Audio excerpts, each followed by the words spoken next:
Now our next chapter is planning. Previous class में chapter 3 के जो मोस्ट इंपॉर्टेंट टॉपिक्स था वो हमारे कंप्लीट हो गए थे। ठीक है, प्लानिंग में हमें 3 टॉपिक्स अच्छे से प्रिपेयर करने हैं जो इंपॉर्टेंट टॉपिक्स में आते हैं आपके। एक process of planning, limitation, types of plan और लिमिटेशंस ऑफ प्लान।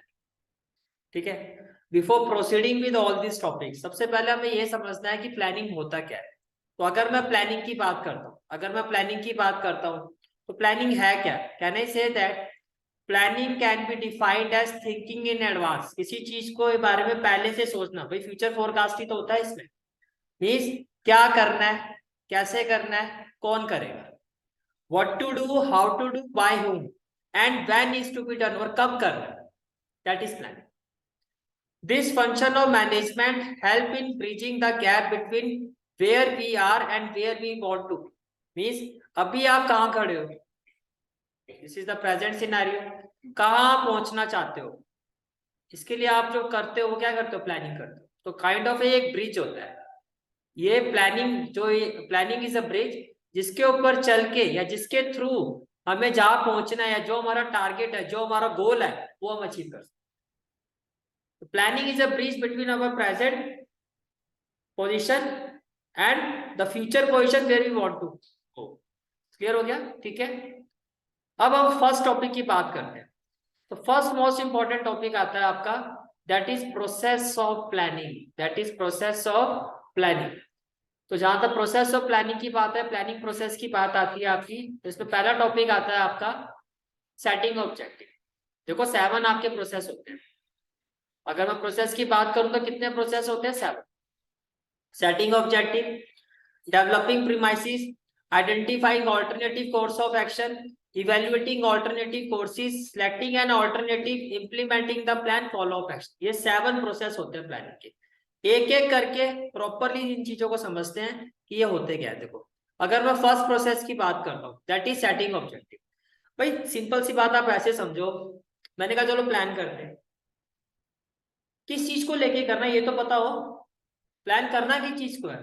भाई पढ़ाई को लेके करना है तो पढ़ाई को लेके भी करना है, कौन से सब्जेक्ट्स को लेके करना है, सर अकाउंट्स को लेके करना है, बीएसटी को लेके करे, इको को लेके करे, मैथ्स को लेके करे, ये तो पता होना चाहिए ना। तो सबसे पहले तो ये पता हो कि प्लानिंग करनी किस चीज को लेके है, कि हमें हमारा ऑब्जेक्टिव है क्या। समझ में आ रही है मेरी बात, कि हमारा ऑब्जेक्टिव है क्या। प्लानिंग हम कर तो रहे पर किस चीज को लेके कर रहे हैं। तो सबसे पहला पॉइंट आता है आपका setting objective. Objective specifies what the organization want to achieve. भाई ऑर्गेनाइजेशन क्या अचीव करना चाहता है, समझ में आ गया? What the organization wants to achieve. Objectives can be set for the entire organization. भाई ऑब्जेक्टिव जो होता है, एक मेन ऑब्जेक्टिव तो क्या होता है, जो पूरी ऑर्गेनाइजेशन का गोल होता है, and stated to each department. भैया पूरी ऑर्गेनाइजेशन का एक ऑब्जेक्टिव सेट हो गया, फिर क्या किया जाता है, सभी डिपार्टमेंट्स को बताया जाता है कि this is the objective, this is the organization objective, जिसको लेके आप सभी को काम करना है। सारे डिपार्टमेंट्स अब इसी चीज को लेके काम करेंगे, यही टारगेट है सबका। Within the organization very clearly to determine how all departments would contribute towards overall objective. बात समझ में आ रही है कि भैया आपने गोल सेट किया, जैसे for example objective would be to achieve sales. जैसे कि मान लो ऑर्गेनाइजेशन का ऑब्जेक्टिव है कि जो भी हमारी प्रीवियस ईयर में सेल हुई थी, हम उसको 20% क्या करना चाहते हैं, रेस करना चाहते हैं। ये ऑब्जेक्टिव है, तो सबको बता दिया गया। तो प्रोडक्शन डिपार्टमेंट भी उसी के अकॉर्डिंगली अब काम करेगा, परचेज डिपार्टमेंट भी उसी के अकॉर्डिंगली काम करेगा। 20% प्रोडक्शन रेस करने का मतलब यह है कि 20% जो आपकी कमोडिटी है, स्टॉक है, वो भी तो रेस करना पड़ेगा। प्रोडक्शन भी तो उसी हिसाब से करनी पड़ेगी, मार्केटिंग एनालिसिस भी उसी हिसाब से होगा। तो सभी डिपार्टमेंट अब उसी चीज पर काम करेंगे। This is the objective of organization and we have to work according to this. पहला पॉइंट क्लियर हो गया, ठीक है। उसके बाद सेकंड आता है आपका डेवलपिंग प्रीमाइसिस। प्रीमाइसिस का मतलब होता है एजम्पशन। प्रीमाइसिस का मतलब क्या होता है, एजम्पशन। भाई जब हम प्लान करते हैं ना, तो हमें कुछ एजम्पशंस लेके चलने पड़ते हैं कि मार्केट में ऐसा होने वाला है तो हमें ये करना चाहिए। ये क्या है, एजम्पशन। कि मार्केट में जैसे कि मान लो कि हमारी जो कंपनी है वो फोन की मैन्युफैक्चरिंग करती है। समझ में आ रहा है, किसकी मैन्युफैक्चरिंग करती है, फोन पे। अब जैसे अब हमें लग रहा है कि भैया 5G फोन की डिमांड बढ़ने वाली है, या अभी तो आ गया, आने से पहले की बात कर रहा हूँ। कि 5G की डिमांड बढ़ेगी, तो कंपनी जो 5G पर काम करना शुरू कर दिया होगा एंड्रॉइड वर्जन पर। ठीक है, आने वाले टाइम में भी इसकी डिमांड बढ़ने वाली है, उस पर काम करना शुरू कर दिया। तो ये क्या है, ये एक एजम्पशन को लेके काम किया जाता है। ये प्रीमाइसिस होते हैं हमारे दो तरह के होते हैं, इंटरनल और एक्सटर्नल। तो आप समझो, देखो प्रीमाइसिस का मतलब क्या होता है आपका,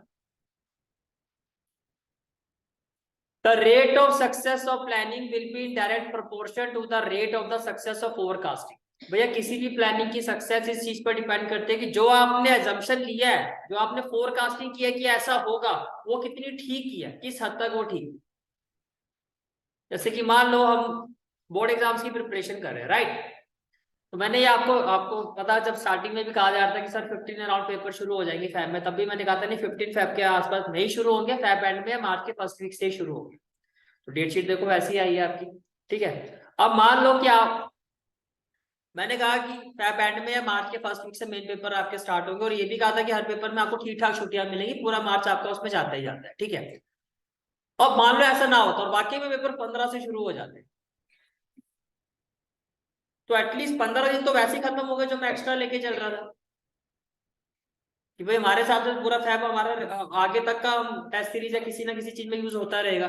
तो वो क्या होता है, तो उसमें कहीं ना कहीं हमारी प्रिपरेशन भी अफेक्टेड होती। ये बात समझ में आ रही है। तो किसी भी चीज की सक्सेस जो रेट है, the rate of success of planning will be in direct proportion, यानी कि जो आपका सक्सेस ऑफ प्लानिंग का जो रेट है, कि आपकी प्लानिंग कितनी सक्सेसफुल होगी, वो इस पर डिपेंड करते हैं कि जो आपने फोरकास्टिंग रखी है, जो आप सोच के आप प्लान कर रहे हैं। समझ आ रही है बात, ठीक है।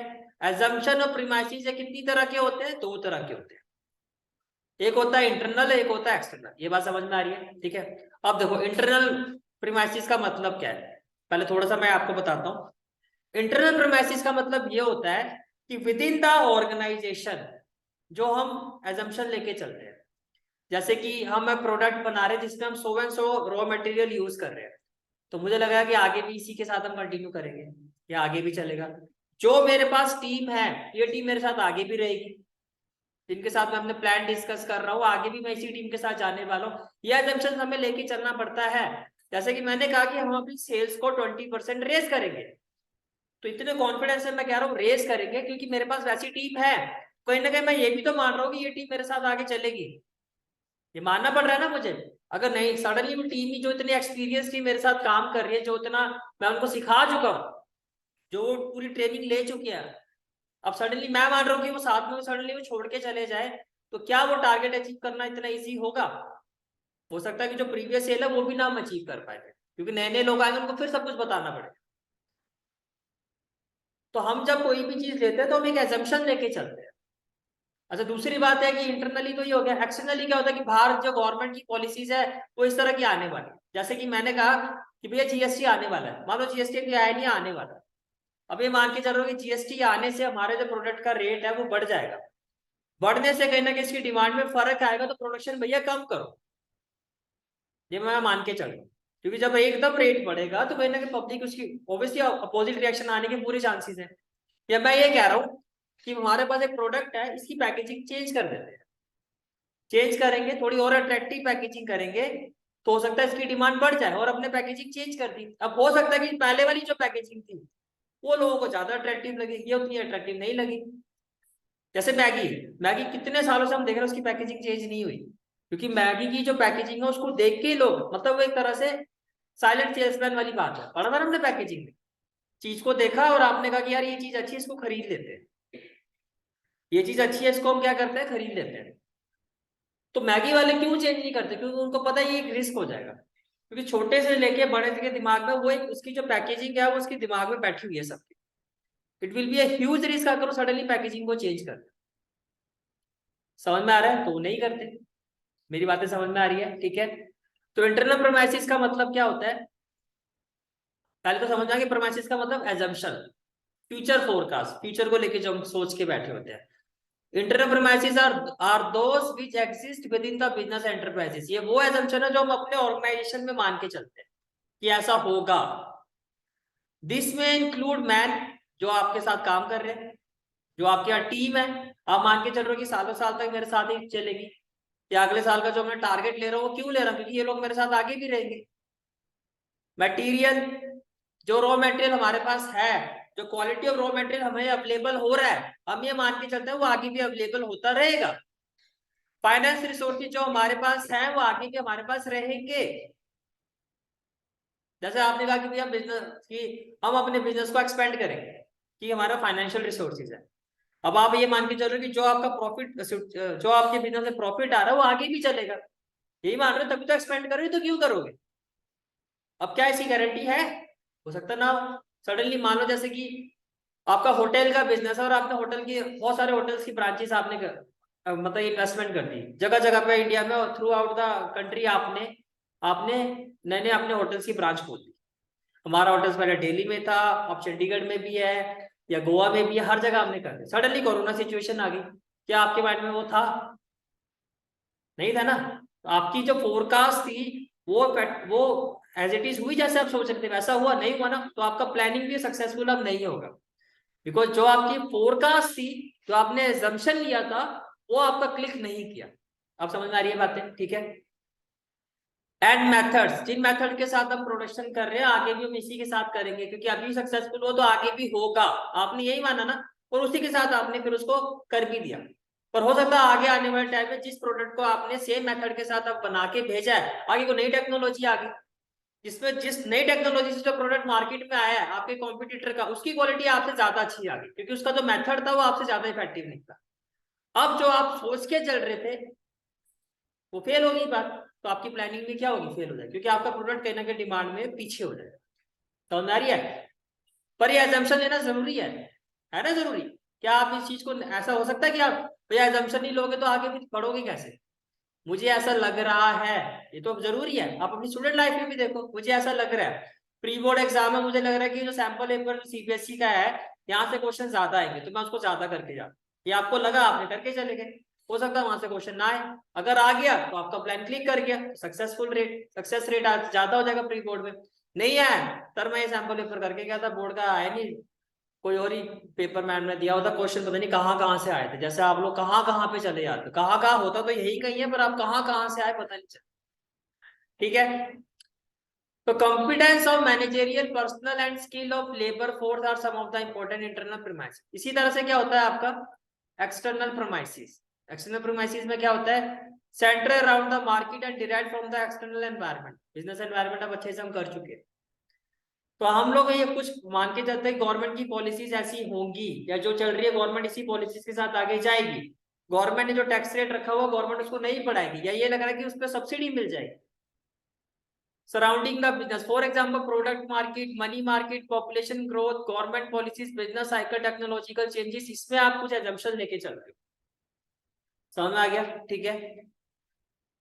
थर्ड प्रोसेस ऑफ प्लानिंग आता है आपका identifying alternative course of action. अब क्या है भैया, आपने थोड़ी सेट कर लिया क्या अचीव करना है, सेटिंग ऑब्जेक्टिव हो गया ना, आपने एजम्पशंस भी ले ली कि हम ऐसा ऐसा मान के चल रहे हैं। अब उन चीजों को करने के लिए उसके मेथड्स क्या क्या है, जैसे एक एग्जांपल से मैं आपको समझाता हूँ, फिर मैं इस पॉइंट पर वापस आता हूँ। जैसे कि आप मान लो कि आपने एग्जाम्पल ये आपने, हमारा जो टारगेट है वो क्या है कि सेल को इंक्रीज करना है। सेल को क्या करना है? इंक्रीज करना है। अब सेल को इंक्रीज करने के लिए हमारे पास डिफरेंट मेथड्स क्या क्या है, पहले तो ये सोचोगे ना कि भैया जो सेल मुझे बढ़ानी है उसके लिए मेरे पास क्या क्या मेथड है। जितने भी मेथड है उन सबका एक इवैल्यूएशन करोगे, या जितने मेथड है उन सबको आइडेंटिफाई करते हैं पहले। तो आपने क्या किया कि भैया एडवर्टीजमेंट से मैं अपनी सेल बढ़ा सकता हूँ, कि मैं एडवर्टीजमेंट ज्यादा करूँ इससे मेरी सेल्स बढ़ेगी। आपको लगता है एक मेथड तो ये भी है, बिल्कुल बात भी सही है। या मुझे सेल्समैन को अपॉइंट करना चाहिए जो घर घर जाके सेल करे प्रोडक्ट की, इससे भी मेरी सेल्स क्या है? बढ़ सकती है ये भी एक मेथड। या आपको लगता है कि अगर हम अपने प्रोडक्ट में डिस्काउंट दें तो इससे भी हमारी सेल बढ़ सकती है। या आपको ये लगता है कि अगर हम प्रोडक्ट लाइन अपनी जो उसको ऐड कर दें, कुछ और भी चीजें उसमें ऐड कर दें, तो उससे भी हमारी सेल्स बढ़ेगी।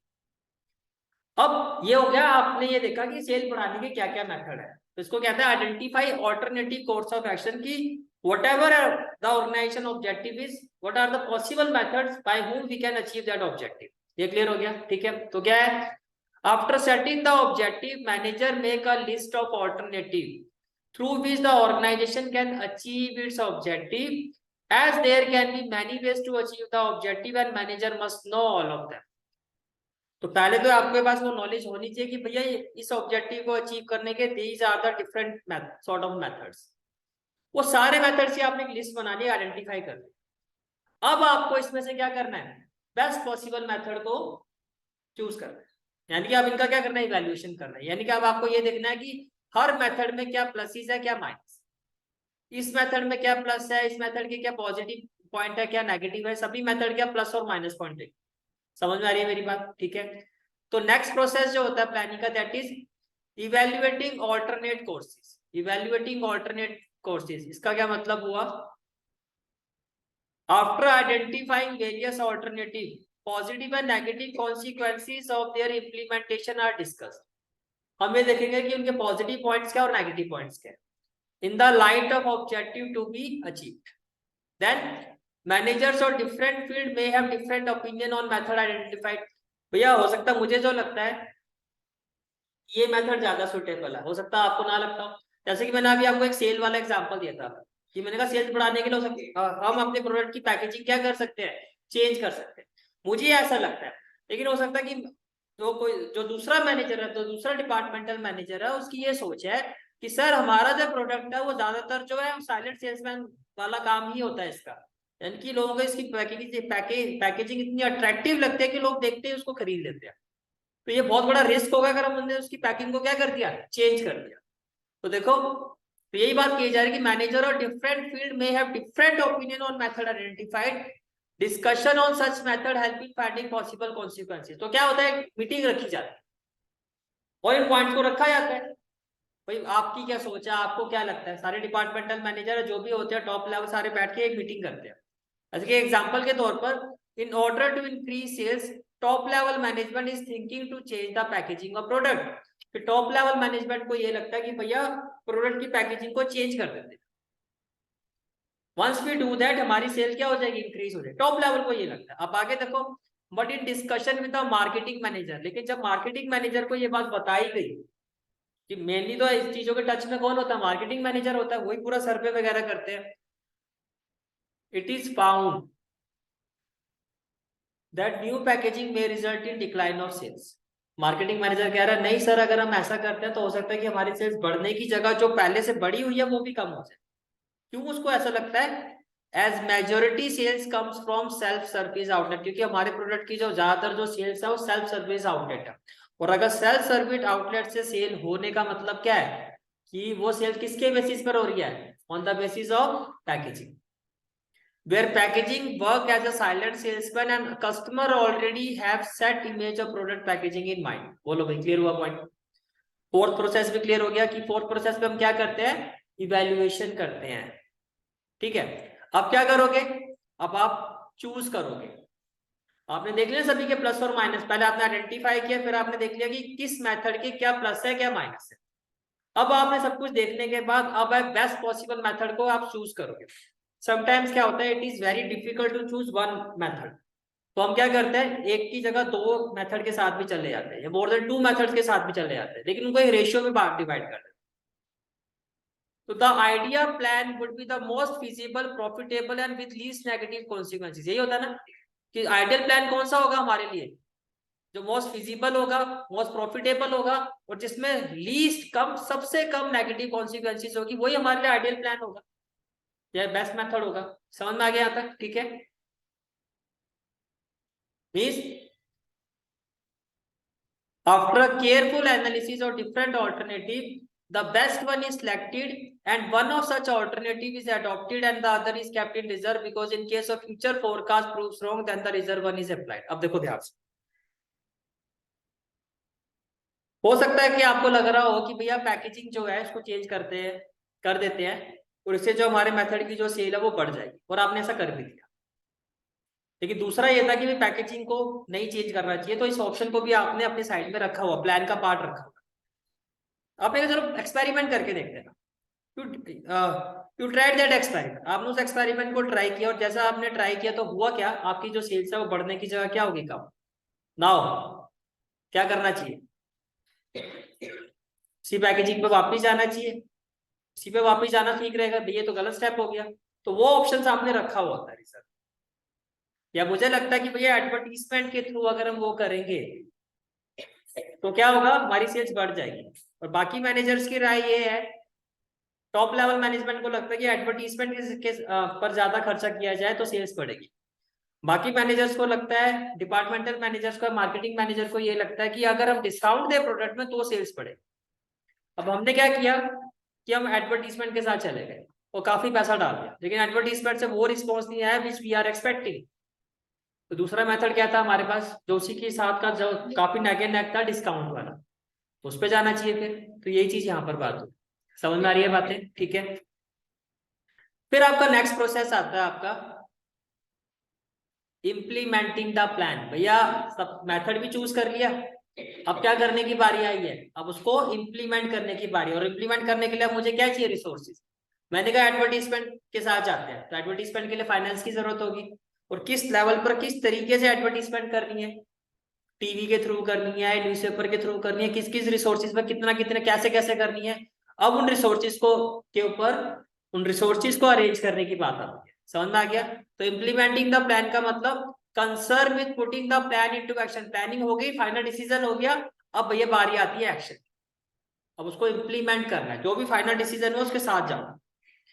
For implementing the plan, managers start organizing and assembling resources for it. ये क्लियर हो गया। For example, if there is a plan to increase the production, production बढ़ाने तो ज्यादा लेबर की जरूरत पड़ेगी, ज्यादा मशीनों की जरूरत पड़ेगी। More labor, more machinery will be required. This step would also involve organizing for more labor and purchase of machinery. यानी कि इम्प्लीमेंटिंग द प्लान का मतलब जो रिसोर्सेज रिक्वायर्ड है इम्प्लीमेंटेशन के लिए वो भी आपको अरेंज करने होते हैं। That is the part of this plan, this step also. ये भी क्लियर हो गया। अच्छा, ये सारी चीजें हो गई, फिर लास्ट स्टेप आता है फॉलो अप एक्शन। अब फॉलो अप एक्शन का मतलब क्या हुआ, भैया प्लानिंग हो गई, काम भी करना शुरू कर दिया, उसकी मॉनिटरिंग भी तो जरूरी है। R B heading toward the right direction और नॉट, जैसा हमने प्लान आउट किया वैसा हो भी रहा है, नहीं हो रहा है। ऐसे ऐसा थोड़ी ना कि देखेंगे एंड ऑफ द ईयर, ऐसा नहीं है। कॉन्टिन्यूसली आपको जैसे अब हमारी तैयारी ठीक चल रही है, नहीं ठीक चल रही, तो प्री बोर्ड एग्जाम्स आपके हो रहे हैं या होंगे, यहाँ भी टेस्ट सीरीज होगी, उसमें इवेल्युएशन होगा, तो पता चलेगा ना क्या चीजें लैक कर रही है, किन किन टॉपिक्स पे और ध्यान देने की जरूरत है, किन किन कंसेप्ट, कौन से कंसेप्ट जो अभी आपके वीक हैं, कौन से ज्यादा स्ट्रांग हो गए, क्या क्या स्ट्रांग पॉइंट है वीक, को सारे सामने आ जाएंगे। सडनली देखेंगे नहीं नहीं अब तो हम तैयारी कर ही रहे हैं, जो बोर्ड पे रिजल्ट आएगा तभी फाइनल करेंगे। तो ये तो फिर क्या है, तो आपने फॉलो अप तो किया नहीं अपनी प्रिपरेशन को, जब तक रिजल्ट आएगा it will be too late है। समझ में आ रही है मेरी बात, ठीक है। तो फॉलो अप एक्शन का मतलब क्या हुआ, फॉलो अप एक्शन का मतलब ये हुआ आपका, this involve monitoring the plan and ensuring that activities are performed according to the schedule. कि भैया जो आपने प्लानिंग की हो उस प्लान को मॉनिटर करना है, देखना है कि उसी के हिसाब से काम हो रहा है नहीं हो रहा। Ensuring that activities are performed according to the schedule, की जितने टाइम पे जितना टारगेट हमने सोचा हो उतना अचीव हुआ या नहीं हुआ, छोटे छोटे टारगेट भी तो होते हैं। Whenever there are deviation from plan, यानी कि जो आपने सोचा है, देखो डेविएशन हमने पढ़ा था पॉजिटिव और नेगेटिव। पॉजिटिव का मतलब जो आपका सेट स्टैंडर्ड होता है, अगर उसी के पैरामीटर से अच्छा रिस्पॉन्स आ रहा है, जो आप सोच के चल रहे हो उससे भी बेटर, जैसे आप सोच के चल रहे हो कि भैया प्री बोर्ड में मेरा टारगेट है 80% का, और अगर वो वहां से 85 आ रहे हैं तो अच्छी बात है। प्री बोर्ड में टारगेट है 80% का और आप लेके आ रहे हो भाई सब 40%, तो कहने की बात ही नहीं है, ठीक है। Immediate action has to be taken, तो भैया कंसर्न हो गया ना, कहाँ 80 कहाँ 40, ठीक है, 50% डाउन हो गई। ये नहीं था यार मैं तो 80 सोच के बैठा था, भाई साहब 90 मेरे प्री बोर्ड में आ गए, तो बोर्ड में तो मैं हाहाकार मचा दूंगा। यहाँ भी तो हाहाकार ही मचा दिया आपने, ठीक है। Immediate action has to be taken to bring implementation according to the plan और make changes in the plan. तो प्रोसेस क्लियर हुआ, तो एक बार रिवीजन कर लेते हैं, क्विक रिवीजन। सबसे पहला स्टेप क्या था, सेटिंग ऑब्जेक्टिव। इसमें क्या होता है, ऑर्गेनाइजेशन जो है अपना ऑब्जेक्टिव सेट करती है कि क्या हमें अचीव करना है। दूसरा क्या था, डेवलपिंग प्रीमाइसेस। कितनी तरह के होते हैं, दो, एक इंटरनल एक एक्सटर्नल। प्रीमाइसेस का मतलब एजम्पशन, एक फोरकास्ट होता है कि ऐसा होगा, मुझे लग रहा है ऐसा होगा तो हमें ऐसा करना चाहिए, और ये जरूरी है, नहीं तो प्लानिंग हो ही नहीं सकती। थर्ड प्रोसेस क्या था, अब आपने डिसाइड कर लिया क्या करना है और क्या करना है, उसके लिए सारी चीजें होगी। फिर आप किस मेथड से करना है, क्या क्या पॉसिबल मेथड है उसको अचीव करने के, वो मेथड आइडेंटिफाई करते हो।